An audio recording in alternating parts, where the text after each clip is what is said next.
سرائکی زبان بولنے والوں کا یہ گہوارہ مدتوں سے امن و سکون اور پیار و محبت کا مسکن رہا ہے۔ تقسیم سے پہلے اس علاقے کے دیہات میں اکثریت مسلمانوں کی تھی اور ایک قلیل تعداد ہندوؤں کی، البتہ شہر و قصبہ جات میں ہندو اکثریت میں تھے اور تجارت پر وہی چھائے ہوئے تھے۔ بہادر پور، خان بیلا، دراب پور، شجاعت پور، علی پور، غازی پور، عمر پور، بیلے والا، کوٹ امام دین، عنایت پور، خاکی پونٹا، جہان پور، حافظہ والا، نوراجہ بھٹا، کوٹلہ شاہ رسول، کوٹلہ چاکر اور موتھا معروف مواضع و قصبے ہیں جن کے درمیان جلال پور پیر والا ایک مرکز کی حیثیت سے موجود ہے۔ اکثر علاقے میں نہری نظام نہ ہونے کی وجہ سے ذرائع آمدنی بہت کم تھی، مگر آبادی مختصر ہونے کی بنا پر معاشی خود کفالت حاصل تھی۔ قصبے کے اطراف میں 1947 سے پہلے خودرو جھاڑیاں اور جنگلات کی وجہ سے زرعی رقبے ناقابل کاشت تھے۔ ستلج اور چناب کے پیٹ میں البتہ گندم خوب ہوتی تھی جو علاقہ کے لوگوں کا پیٹ بھرنے کے لیے کافی تھی۔ اس دور میں سیلاب اور بارش کے پانی پر فصل ہوتی تھی اور سیلابی علاقے سے دور واقع موضع میں بیلوں کے ذریعے پانی نکالا جاتا تھا اور کہیں ایک کنواں ہوتا تو کہیں چند گز کے فاصلے پر دوسرا کنواں جس سے پانی کی فراوانی ہوتی تھی۔ اس علاقے کی مصنوعات مضبوط، خوبصورت اور مزین ہوتی تھی جس سے بنانے والوں کی امانت و دیانت اور محنت کا پتہ چلتا تھا۔ بستروں کی چادریں، مٹی کے برتن، چھوٹی بڑی اینٹیں، جوتے، کاغذ، منگو اور پھولوں کے ہار اور روزمرہ زندگی میں کام آنے والے لوہے کے اوزار بنائے جاتے تھے۔ علاج کے لیے جڑی بوٹیاں اس دور کے اتباع علاقے سے ہی ڈھونڈتے تھے۔ چولہے گرم رکھنے کے لیے سوختنی لکڑیاں وافر مقدار میں دستیاب تھیں اور رہائشی مکانوں کی چھتوں میں بیلوں کے درخت کی لکڑیاں صدیوں سے کارآمد سمجھی جاتی تھی اور خال پرانے مکانات میں اب تک موجود ہیں۔ دینی اور دنیاوی تعلیم کے ادارے بھی موجود تھے جن میں اردو، فارسی اور عربی پڑھائی جاتی تھی اور فقہی مسائل کی تربیت کے ساتھ طب کی تدریس کا بھی معقول انتظام ہوتا تھا۔ اس قصبے کے کوئی ایک نامور اتباع مختلف ریاستوں کے سربراہان کے ذاتی معالج رہے ہیں۔ میاں فتح محمد صاحب کی پیری مریدی کا سلسلہ بھی وسیع تھا۔ ان کے ہاں بھی فارسی کتب کی تدریس ہوتی تھی اور مسافروں کے لیے لنگر جاری تھا۔ شاہی جامع مسجد میں مولانا عاقل محمد کا مدرسہ فقہ فارسی صرف نحو کی تدریس اور فتاوی کے اجراء میں مصروف تھے۔ یہ قصبہ ملتان شہر سے تقریباً 80 کلومیٹر جنوب مغرب میں واقع ہے۔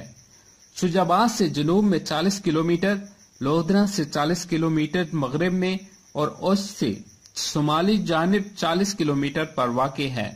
ریلوے لائن شجاباد، گیلےوال، لودھرا، بہاولپور، احمد پور اور چنی کوٹ سے نصف دائرے کی صورت میں جلال پور کو مرکز بنا کر گزر رہی ہے۔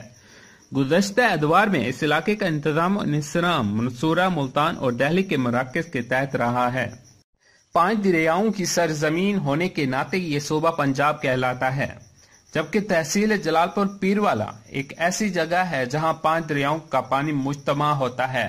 چناب، راوی، جہلم، ستلج اور بیاس اس تحصیل کو سیراب کرتے تھے، جو کہ پنجاب کا قلب ہے۔ اس کے نام کی وجہ سے ان دریاؤں کی پوری سرزمین، چاہے وہاں ایک ہی دریا بہتا ہے، پنجاب کہلاتی ہے۔ قدیم ادوار سے ہی اوپر کے علاقوں کا سامان تجارت اسی علاقے سے ہو کر گزرتا تھا۔ دریاؤں میں کشتیوں کے ذریعے سامان تجارت کی نقل و حرکت آسان تھی اور اسی کا پہلے زمانے میں رواج تھا۔ 327 میں یہ علاقہ 26 چھوٹی چھوٹی ریاستوں میں منقسم تھا۔ سکندر یونانی نے 1,20,000 فوج کے ساتھ حملہ کیا اور فتح کرتا ہوا ملتان کے مشرق تک پہنچ گیا۔ ملتان کے اس علاقے کی ریاست کا نام ملوئی تھا، جو ایک قوم ملوئی کا گہوارہ تھا۔ یہ وادی راوی میں رہتے تھے۔ غالباً یہ وہی لوگ ہیں جنہوں نے سکندر یونانی کو زخمی کیا تھا، جس کے نتیجے میں اس کی موت بابل میں جون 323 میں ہوئی۔ اس علاقے میں 5 دریا قدیم سے اکٹھے ہو رہے ہیں۔ ایک طرف چناب، راوی اور جہلم ہیں تو دوسری طرف ستلج اور بیاس۔ پہلے ادوار میں دریا راستے بدلتے رہتے تھے۔ کسی زمانے میں بیاس کی ایک شاخ بستی ملوک کے جنوب سے اور جلال پور پیروالا کے شمال تقریباً 14 کلومیٹر گزرتی تھی۔ اس نشیب کو آج بھی سکھویا کہا جاتا ہے۔ نیز جلال پور پیروالا کے قریب و جوار میں 5 اہم قدیمی کھنڈرات ہیں جو نشاندہی کرتے ہیں کہ کبھی یہ علاقہ انسانی آبادی کا گہوارہ تھا اور اس میں اہم قلعے اور بڑے بڑے شہر آباد تھے۔ 1947 میں جلال پور کی حالت۔ اس وقت یہ قصبہ 4 حصوں میں تقسیم تھا جسے بازار تقسیم کرتا تھا۔ جنوب سے موجودہ چوک ابو بکر سے شمال کو خانگاہ کے مشرق سے ہوتا ہوا موجودہ پانی کی ٹینکی کے سامنے تک بڑا بازار تھا، اور مغرب میں تھانہ پولیس سے مشرق میں مسجد قریشیاں تک کافی حصہ بازار اور پھر شارع عام تھا، اور درمیان میں سبزی منڈی تھی جسے چوک بازار کا نام دیا جاتا تھا۔ مشرقی مغربی بازار میں بہت رونق تھی اور یہ بازار خالص ہندو محلے جات سے گزرتا تھا۔ اس طرح اطراف میں 4 وارڈ بننے تھے، یہی سمال ٹاؤن جلال پور پیروالا کہلاتا ہے۔ ہندو مسلم فسادات یہاں بھی ہوئے۔ دیہات کے مسلمانوں نے جتھے بنا کر حملے کیے اور لوٹ مار کی۔ مشرقی حملہ جات کے ہندو عام طور پر انڈیا کی طرف جس سے ممکن ہوا چلے گئے۔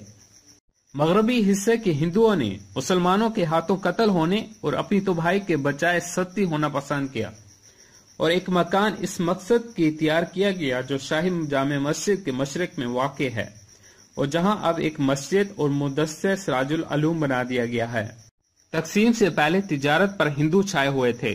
سینکڑوں دکانیں میں صرف 2 دکانیں مسلمانوں کی تھی، ایک محمد رمضان ولد محمد وارث خواجہ کی ملکیت اور دوسری حاجی عبدالغفار خواجہ کی۔ باقی پورا بازار ہندوؤں کی ملکیت تھا۔ چند مسلمان کرائے پر دکانداری کرتے یا ہندوؤں کی دکانوں پر بیٹھ کر سلائی وغیرہ کا کام کرتے تھے، اور اکثر مزدور پیشہ تھے۔ دیہات میں البتہ کاشتکاری مسلمان کرتے تھے، جبکہ زرعی رقبے بالعموم مسلمان زمینداروں کی ملکیت تھے، اور رقبہ جات کی بڑی مقدار ہندوؤں کے پاس رہن تھی جس کی آمدنی ہندو حاصل کرتے تھے۔ ہندو ساہوکار مسلمانوں کی ضروریات زندگی، شادی، غمی اور تہوار وغیرہ میں سود پر سرمایہ کاری کرتے تھے۔